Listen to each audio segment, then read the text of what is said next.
KTM's, whenever you ask him what he wants to improve on the bike, is, well, there's not one area, we need to improve in every area. The whole bike needs improvement. As we look at Ralph Fernandez, that real big get-off down the hill throughout the RT1 turn 8. That's a cage rattler as far as the Spaniard is concerned. They're lacking with regards to the Ducati. He says we're losing on corner entry, we also need traction and turning. That's pretty much everything, isn't it? We're just going to stay briefly with Maverick Vinales before we head down to Jack in pit lane, because Vinales at the moment is on course as he comes out the final corner to potentially put the KTM top of the pile here early on in this Grand Prix of Italy. Top good over the line he goes, 8th fastest, and he goes up to 4th, losing a couple of tenths in that final sector, but it is now Vinales who... That's okay. Great to welcome I back to the garage this weekend. It's just, how is he? What is his condition ahead of the weekend? Yeah, it looks okay, because as soon as he arrived in the garage, he started to talk about the bike. We asked if it's okay, he said it's okay, so we'll speak later. But of course, we expect some difficulty, maybe in changing direction in some situation, but it's very important, I think, to get back on the bike, back to business, and restart, kind of a warm-up race weekend for us.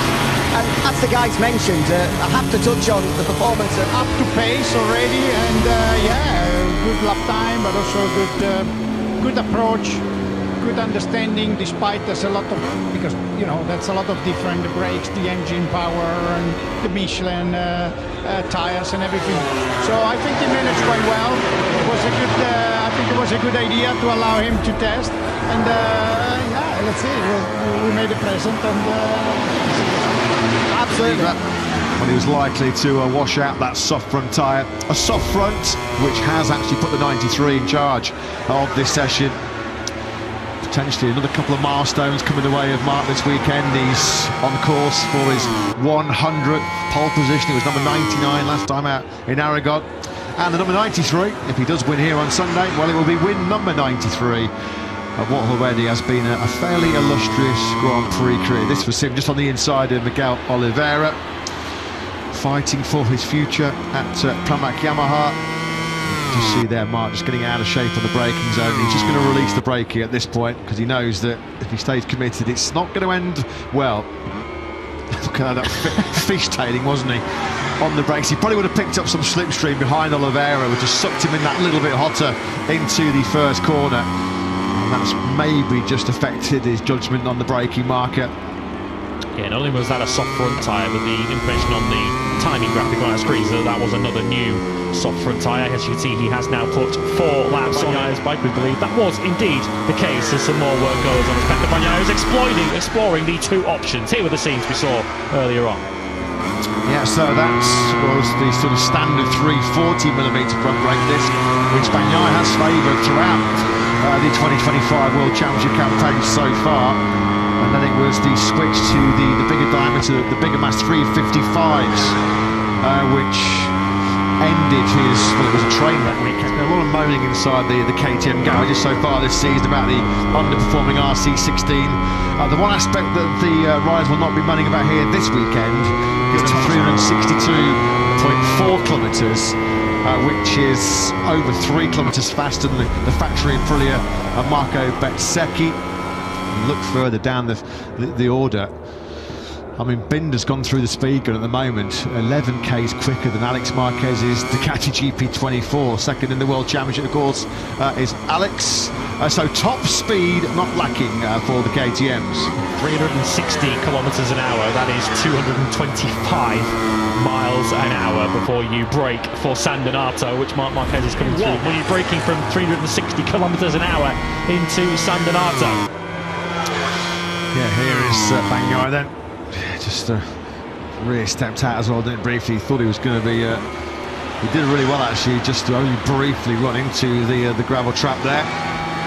Stays sunny side up, though, in these gloriously sunny early summer conditions here. That was going into turn 4 then for Bagnaia. We just saw there a shot, didn't we, on screens of Gigi Dall'Igna. The relief, I think, a sense of relief all round. Bagnaia looked something like back to his best on the factory Ducati. Now through turn 6, and the frustration there. I mean, he's just called it a day. He's aborted that lap. He's just coming to the shortcut through 6 and 7. That was not the plan, because he made the mistake going through 6. he's just gone, okay, I'll shortcut it back in here because this is not happening. He'd already gone hot into San Donato at the start of the lap, and that was at least the second or third mistake we'd seen from Pecco Bagnaia. What we've seen from Pecco Bagnaia, the sudden miraculous overnight change, there was a general consensus that they were sort of throwing cold water on it, feeling that Davide Tardozzi at the end of the session, just to see if those solutions they found at Aragon and then on the test had worked, but so far not looking positive for Bagnaia. No, so here was the first mistake into San Donato. He runs in hot. He's not the first rider and won't be the last to do that. Doesn't make it as far as the gravel trap on that occasion. And then this was half a lap later as he's dropping down into Cas.